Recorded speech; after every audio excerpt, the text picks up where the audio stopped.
and a very lovely greetings to everyone. I am your host, Dr. Supriya, and I welcome everyone to the KUDOS Latte show. And ladies and gentlemen, this show is going to be super amazing, not because my guest is super amazing, because we are going to thrill with lot of inspiring journey, with lot of positivity, with lot of amalgamations of inspirational, motivational, and lot of abundancy. So why to wait? And if you want to know who is my great vivacious guest, then you have to check out her video right now.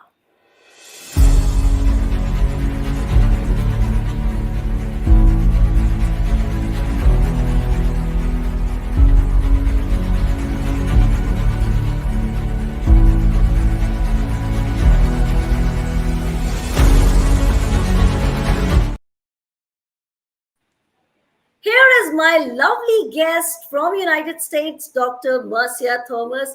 Welcome, Dr. Marcia. It is a great, profound, and a great privilege for me to host you on KUDOS Latte show. Good afternoon. It's an honor to be here and a great delight. Well, ladies and gentlemen, before 5 minutes, we both were juggling with technical glitches, and I was like, oh gosh, we will be able to take on this show air, or what can we do? But we both tried our level best, and with positive vibes, I am with my great guest, Dr. Marcia. And Dr. Marcia, along with my global audience, everybody who is watching you live or will be watching this video later on, are so much excited and they are so much inquisitive to know who is actually Dr. Marcia and what is her so-called inspiring life journey. So kindly enlighten the world with your extremely powerful and most greatest and honorable life journey. All right. So, good afternoon, everyone, or good morning. It depends on where you're listening from. I am humbly Dr. Marcia Thomas. I am a wife and a mother, first of all. And so I have two grown children, a son and a daughter. And I have spent over 30 years in the education, the health, and the business industry. The wealth of my knowledge and expertise is really in leadership because from as far back as I can remember, as a child at 9 years old, I was a youth leader in my church. And as I speak, I want to say I have been a Christian all my life. I have grown up with a Christian background. And my parents and generation were very active in the church as leaders and also as team players. And so from very young, I was immersed into the church and I became a leader by default. I was one of those persons who questioned everything I did not take things just by face or just by you saying it. I always wanted proof. I always wanted evidence. I always had an inquiring mind. And that made me come off as very contentious and restless. And so I was given to a little mentor in the church who was a model Christian mother and leader and a very accomplished female. And they felt that she could teach me to be very tactful. Of course, that failed. I still spoke my mind and I still inquired and questioned because your destiny is just your destiny. And up to date, I have an inquiring mind. I also had an issue with injustice of any shape or form. And so how you spoke to people and how you treat people, I had this uncanny knack of picking up when you were not genuine. And I did not have the grace or the dignity at that time to pass it by. And so I would lovingly confront, and innocently sometimes with a lot of annoyance and with some amount of passion, the injustice. And so, but in everything, if there was clarity and if there was communication and I was wrong in any way, it would not be an issue to apologize. And so I found that I had those types of traits. And then as I grew up through my life, I became outstanding and exceptional in my academic achievements, and not by any monumental effort. I don't like to study, but I found that one of the powers that I had was a photographic mind. And so when others were beaten, once I spoke to you, once I understood, once I underlined the key concepts in the class, once I got the key concepts, I could go, I was able to go. The disadvantage in that is that I either failed the test outright or I passed it at a very high level. There was no middle way for me. And then I became a leader by default when I was a teacher in a high school. And as I became the teacher in that high school, there were changes that I made in students that were not doing well. And I found myself constantly feeling challenged to motivate them, to make them become an achiever. And the first year of my sojourn as a teacher, teaching, and I chose to teach those students who were hard to learn. They had difficulty learning, paying attention and functioning. And I found that I was able to motivate them. And the first year after I started teaching, there was a young man, he's now a soldier in England, who passed what was called the national exam at a very high level from a disadvantaged school classroom. And so those at that time it began to settle home to me that one of my purposes in life is to help the disadvantaged, is to make persons become masters of their own destiny, to allow persons to think for themselves and to really function at that level. And so I moved up as a senior teacher, and then the rest is history. I became a leader of an organization, and in that organization, it was a disadvantaged community. And so I not only built the school, but I contributed to the collective well-being and livelihood of the community by allowing persons to become masters of their own destiny. Wow, this is called a lovely, inspiring, power packed journey. And the most important thing I really loved about your journey was not giving up. Sometimes when we are surrounded by dark clouds of our life, we generally give up. We just say, oh, it's our destiny, and let's give up. But Dr. Marcia, I really appreciate all your wonderful efforts which you took in shaping up your knowledge, in shaping up your career. And leaders are born by seeing your great qualities and your perseverance, your hard work, your dedication really reflecting, and they are saying that yes, you're the best leader. And regarding when you're talking about your Christian leadership training, I think these are amazing skills when we just train the people, coach the people, leadership traits, but through Bible. And that's the beauty of your career, your journey. And I really hats off to you, Dr. Marcia. I really appreciate along with my latte. And this is really a powerful journey. So thank you so much for enlightening the world with your gracious and very profound and very exciting life journey. Well, moving to the lovely show of Latte with Dr. Marcia. Dr. Marcia, I am sure you are such a strong woman in your life, strong personality. And I am sure without any challenges, it was impossible. So I want to know what sort of challenges you as a woman had faced in your life to come up to this level. So again, we all are waiting to hear from you, Dr. Marcia. So let's go on. Well, the first thing that I found that would have derailed my destiny is that as a child, I developed what was called rheumatic fever, and I had an allergy to penicillin, but we did not know. And so the first time I got it, I reacted in a certain way that was handled very quickly, but it was not seen as an allergy. It would have maybe been seen as something else. But then the second shot took me out, and I was not supposed to be here. And so it was through a lot of prayer because, as I told you, we came from a Christian community. And then the second attempt was after I had my second child, I thought that I had corrected all the things that would make me not have another child because I wanted to have two children. And so I got what was called an ectopic pregnancy, and it made me unconscious. They had to have me in ICU for a long, long time, but I recovered from that also. And so those were personal crucibles and challenges that I had to face and that I had to find the strength within me to overcome.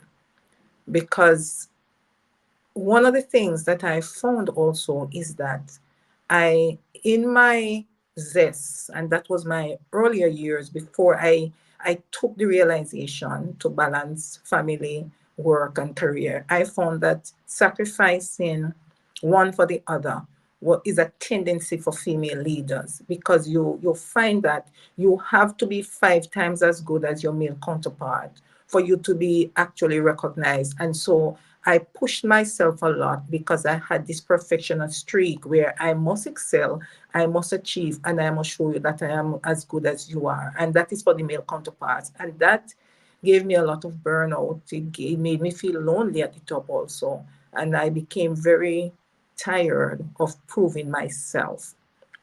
The next challenge I had is that when I got to the disadvantaged school, I had to change the mindset of the individuals in the community. And when I say mindset, I mean every single person, the leaders. You see, I wrote a book, A Leader Like You, and in that book, I explained that every single community has a heart and a brain.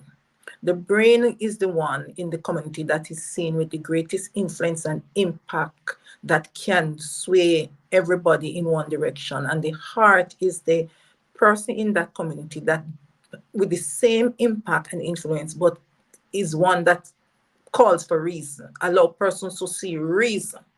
And so I had to find those persons that were the heart and the brain of every community that I was a part of throughout my life as a leader at every level of my industry, which was the education system, and areas of the health that I emerged myself in as a trainer, which was still leadership, and in my church. I had to find the brain and the heart. And to find that, you run the risk of persons stepping on persons' toe, and there you had to deal with confrontation of every kind. You had to deal with misjudgment, and you had to deal with miscommunication, because how as someone interprets what you say, even though you might not have intended, is there well and good. And if someone says that you have hurt them, you can't say to them you have not. You have to sit with them to find out at what point was where did it go wrong, and how can you consolidate this? What are the compromise? What are the non-negotiables? And those were very difficult conversations as I traversed through my journey as a leader and a female leader at that, because there were times when I was accused as operating as if I was a male. And then there were times when I was told that you must think of it like a male. And so you could never be right. You had to know yourself. You had to be authentic. You had to understand your why. You had to live your why. And that can be a lonely place for a female leader. The next challenge I had as I went to this disadvantaged rural school is that the textbooks that the children were using did not mirror their experiences, and they were not enthused about learning at the start either, if it was not common sense learning or it was not just street smartness, because they were survivors in that community. They relied on their daily, they did not have any idea sometimes what the meal would be like when they got back home. And so they were taught from very young that you have to work hard to survive, but it's really street smartness, and academics was really not the way out, because you couldn't pay for it, number one, and number two, those who had it were also suffering and still had to rely on the survival instincts. And so the first thing I did was I had to change that mindset also, which was a very, very tense journey many, many times. And many times, those who were my team players wanted to make the popular decision rather than the right decision. And I stood my ground and made my name and established my brand as a no nonsense, practical, compassionate, and empathic leader, despite the fact that sometimes I had to make some tough decisions, but they saw that it was really for their good. So the next thing that happened, and that came up by default, one of the challenges I had led me to write 3 textbooks for my students. And so I wrote Language Arts Book 1, 2, and 3, Adventures in Language Arts, where I began to tell their stories, but in a very creative way. So they read their own stories, which taught them skills like problem solving, critical thinking. They were able to love learning because the stories were being told to them. And I got my counterparts, because I am an English specialist, I am a literacy specialist, I'm a language specialist, I'm a curriculum and instruction specialist. And so I got persons that were proficient in maths who were also in that category to also write math books with stories that would represent what the children had to deal with on a daily basis. And my results in the region improved so much that after 3 years, persons who never used to pass or transition into traditional high schools, which was really a novelty at the time. There were histories in families where children were the first out of the 10th generation to enter a traditional school, and it gave them so much hope in the others that they had to follow suit. The Wonderful. generation that came behind had to follow suit, and persons started mobilizing their children in relation to academics.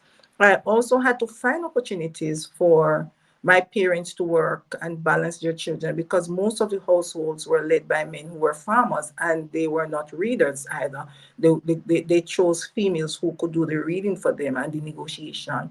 I balanced it a little so that both the male and the female were able to work. And so the livelihood and the collective well being increased, and persons began to want to have their children become masters of their own destiny and become the best that they can, because some of those limitations were broken.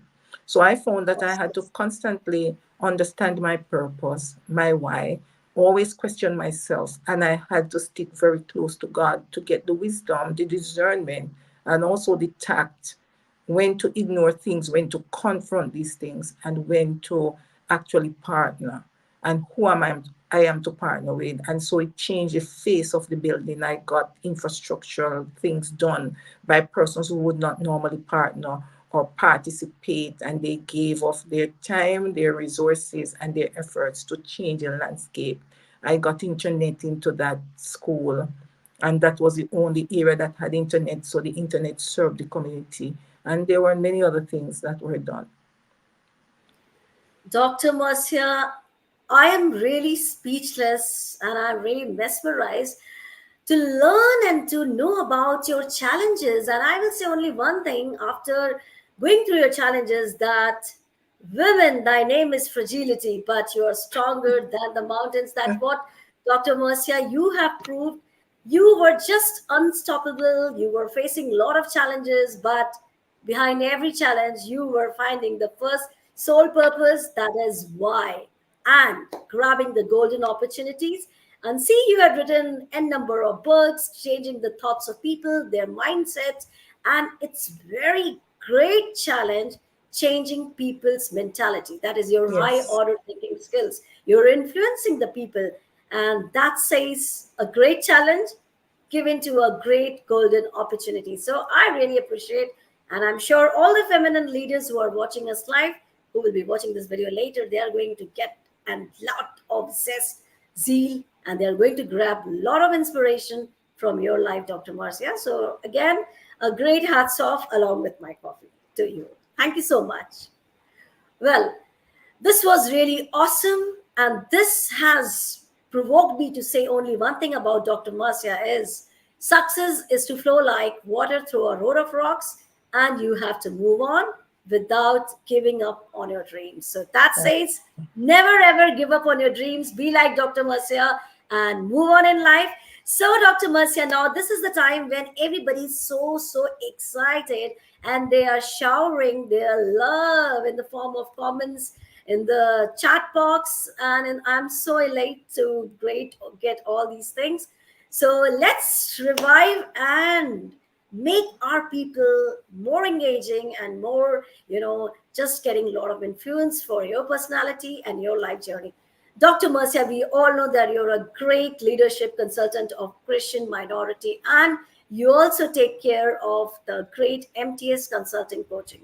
So now this is the time to know about your pious job, your profession, so that people can leverage from your great work and they can move ahead in their life. So kindly enlighten your great pious work with us.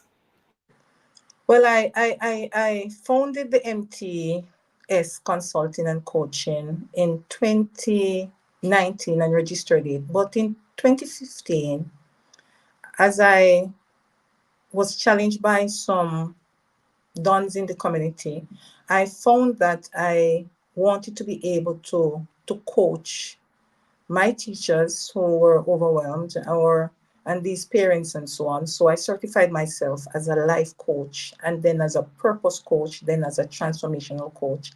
And finally, I realized that I was heavily basing my faith was heavily integrated into the coaching. And so I certified myself also as a Christian leadership coach because I wanted to be able to globally match the needs. How I niche down into female leaders is that during the COVID, I had some issues where I lost several members of my family in 1 month. And they didn't necessarily die from COVID. Their time just came up. So persons died from a heart attack. There were persons, which included my mother. And it affected me very greatly. And at that time, because of the challenges of COVID, I had to still be able to monitor my team. And they also suffered multiple losses. I lost students and so on. It became very overwhelming. And I found that I would have collapsed if I never took a break. Because even at the time when I was grieving, my community depended on me so much that, and I did not show up for at least a month because I had to leave my country to go to the countries where the burials were being kept. And when I came back, there was a massive demonstration saying that I had left them on their own. I had not attended the graduation and so on, which was another blow to me. And so I retreated. And in the retreat, I pressed into God and He explained to me. I was very, very, it devastated me, meaning it took me aback. And it was not so much the response of the individuals, but the overwhelming, persistent, and consistent misfortune that I suffered from losing persons that I loved and cared about, and the fact that I never had time to grieve. And so it led me to write the book, A Leader Like You, because it hit me at that time that as a Christian female leader, you do not have the network readily available to you for anyone to call on. And also, there were so many demands from family, from your career, and so much that is needed from your faith point of view, because it was my faith and belief in God that kept me. I realized that there was a terrible, terrible gap and a great need for a support system for Christian female leaders, Christian leaders in general, but female leaders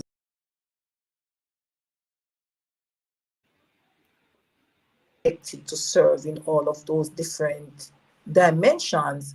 And I asked the question, who supports you? Everybody looks to you for support, for leading, for guidance, but who supports you? And it hit me very hard. And I created a program that is called Pivot with Power. And I tested that program with a number of persons, and I thank them here. I want to give them a big shout out that were female leaders in my network and who needed to understand that. And I wrote that book also, A Leader Like You, that spoke about how you identify your purpose, how you identify the assignments leading to your purpose, how you press into your purpose, how you deal with your wilderness experience, the misunderstandings of leadership, and the pains of leadership. And I also made sure that I gave them from a coaching perspective. Later, I got an invitation to write the book, a part of the book COVID, lessons I learned from COVID, and I also gave how you dealt with crisis and so on. I also have what is called an empower her program, which is a one-on-one coaching that I give to women who are struggling to balance their life, their career, and their family, and who it has taken a toll on also, because some persons that I have coached have their relationship became strained and tense because they had to make a choice between the career and also their family, and they chose their family, but the roles were not as great, and there were some too who suffered from imposter syndrome because they wanted to know if am I a Christian first, am I a wife first, am I a career professional first, which am I? And they struggle to balance those roles and to get clarity in those ways. And that can happen when want to you have this constant need to strive in all of those areas. And it is very possible if you are intentional in how you make your choices and how you go about it. So I learned that from my experience, and it gave me the overwhelming desire to now create a space for women to strive on purpose, with clarity and confidence, and understand what it means to be those three in one. And so I have that. I also have a program for aspiring leaders, female leaders, those who want to be leaders. And in that session, they are told the plain truth. They are exposed to the revelation of leadership rather than the speculation. What do I mean by that? And it is in my book also. The speculation, it refers to what we hear about leaders and what we should be. And the revelation is what we actually confront when we take up leadership, which is a dynamic situation that requires us to have all sorts of skills, but more than all, to be your authentic self. So those all of my programs teach you how to be your authentic self, recognize your authentic self, be very settled and clear about your core values, and how to align these core values into your leadership, because you cannot separate yourself or your values from your leadership. That is a myth. And when we go to school and we learn about leadership, that is something that they tell us, but it is not true.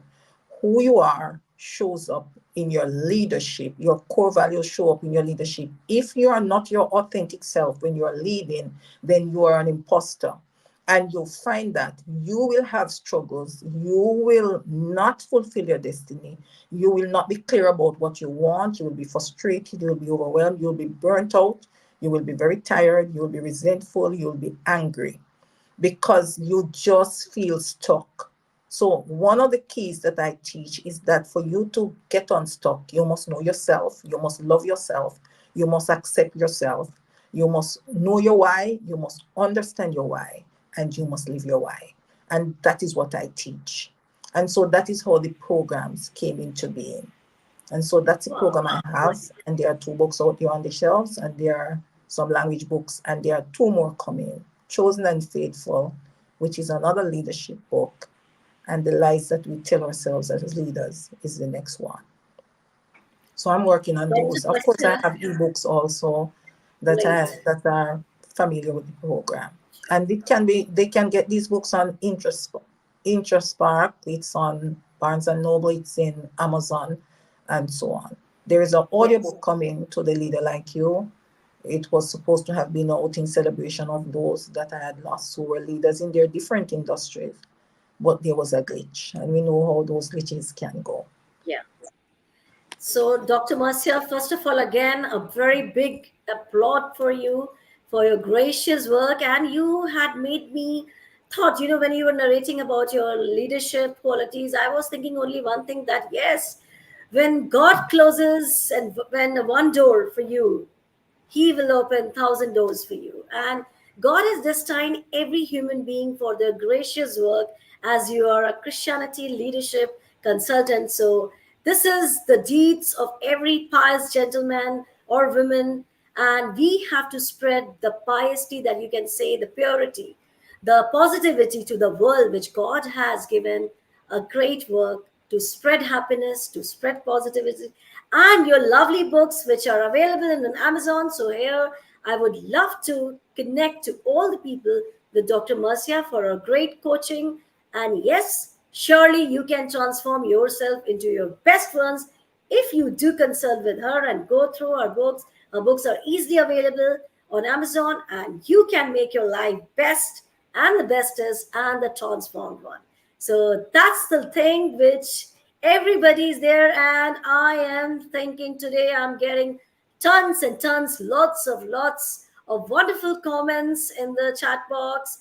And really, people are appreciating you from all across the globe, Dr. Marcia. You are an inspiration for millions and zillions today. Thank Well, you.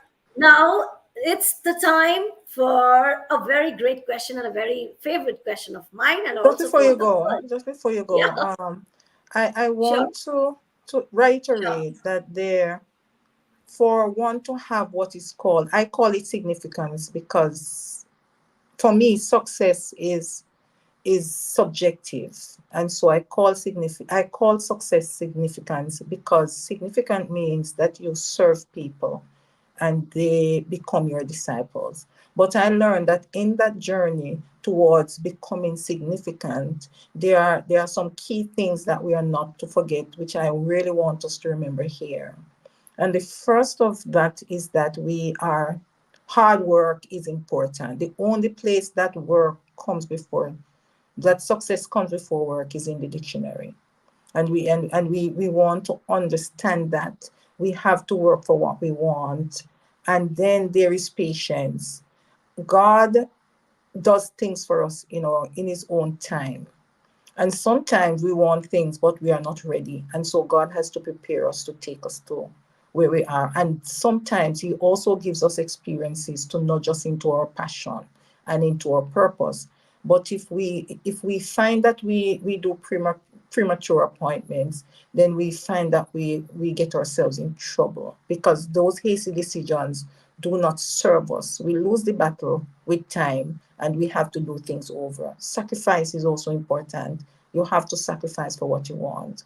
And you have to make those Very sacrifices, true. and you have to make them consciously, or you become the sacrifice. Your dreams are sacrifice. Your vision is sacrifice. Your mission is not accomplished. And you have to be very clear about that. The next one that is very important is consistency.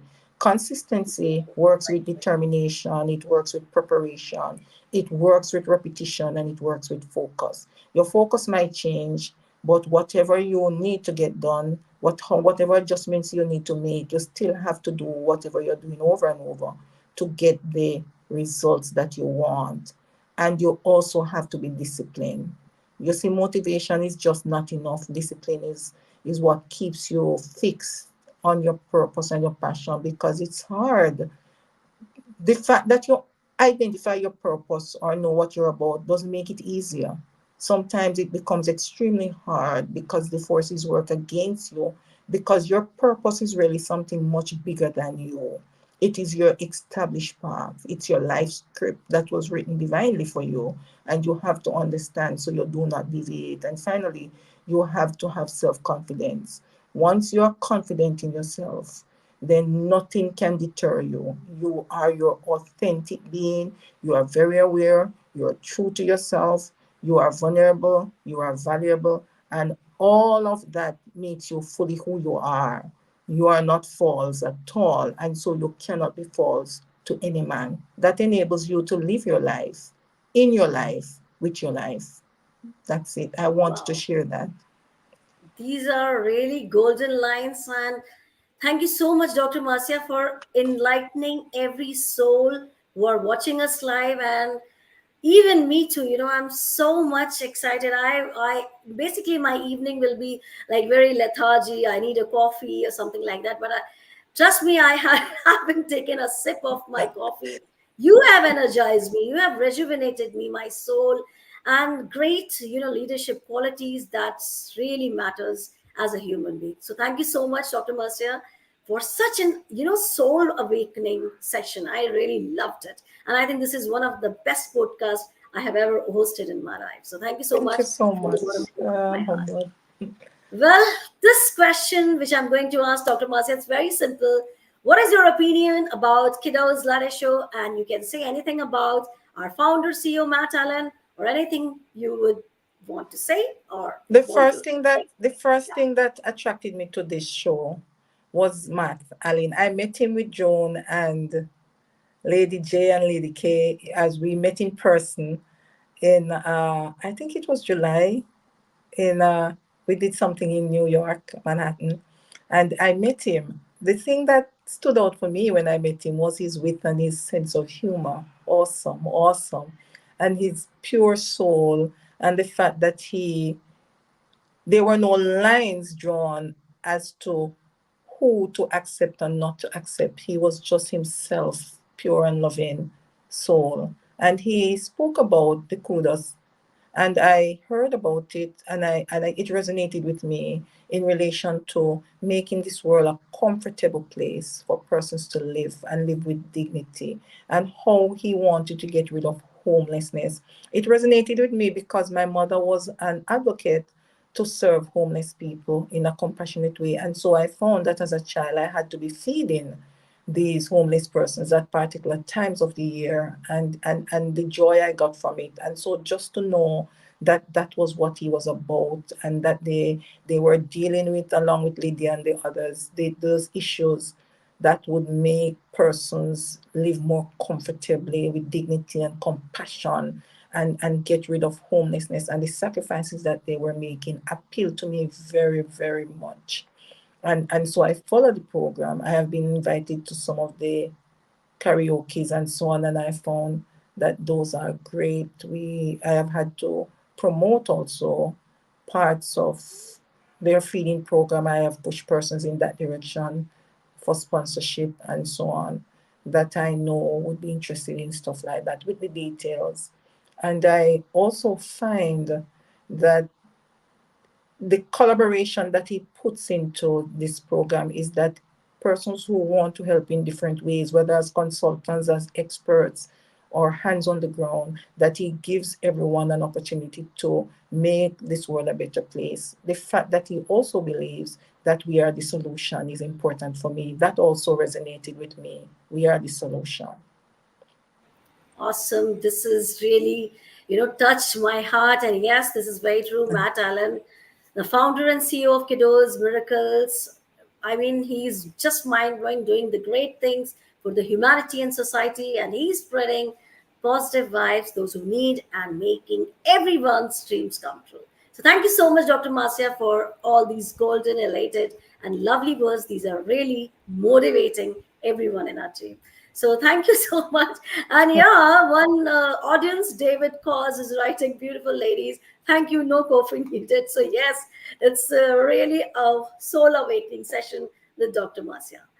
Well, Dr. Marcia, and let's go for, because we have to rush a little bit because we have Yes. another event. So are you ready for the so-called rapid the fire round, which is so favorite for so many people? Yes, I am. All right. So, which one is Dr. Marcia favorite coffee? World wants to know this. Favorite? Coffee. Coffee, well, we have what we call in Jamaica dandelion. So that's my favorite coffee. It tastes like coffee. I'm a health guru. So I don't drink coffee, but it tastes like coffee. And so that's it. It's called dandelion. All right, great one. And which one is Dr. Marcia favorite color? Red. Your favorite I love color? red. Oh, red. That's awesome. Your favorite role model? My favorite role model is really my mother. Oh, this is really touching, She's very my favorite emotional. role model. Your favorite book? My favorite book is the Bible. I really love the stories in the Yeah, Bible. how can I forget? Yeah, that one. Your dream destination? Paris. Oh, this is I want lovely. to go to Paris. It's a land of love. That's great. Dr. Marcia's vision and mission. My vision is to make persons become, my mission is to make persons become masters of their own destiny. And my vision is to have a just and fair and equitable world. This is really great. Last but not the least, what is another word for Dr. Marcia? Ah, authentic. All right. This is the Authentic. lovely shot you have played, Dr. Marcia. I really appreciate your promptness and your presence of mind and your way of answering in a very lucid manner. So, thank you so much from the bottom core of my heart. And the way people have showered their love in the form of lovely comments all have rejuvenated themselves with their so-called inspiring life journey. So thank you so much. And yes, we I have to go to another show. So thank Thank you, you for thank you, having thank me. you. And there is no word called, abundance, because you have shared the abundance with me. And Dr. Marcia, you're really a miracle. That's what I can say. So thank you so much for coming to our show. And it's been a Thank you great pleasure too. and profound gracious for host you. Thank you so much. Bye bye. Okay, bye bye. Bye bye.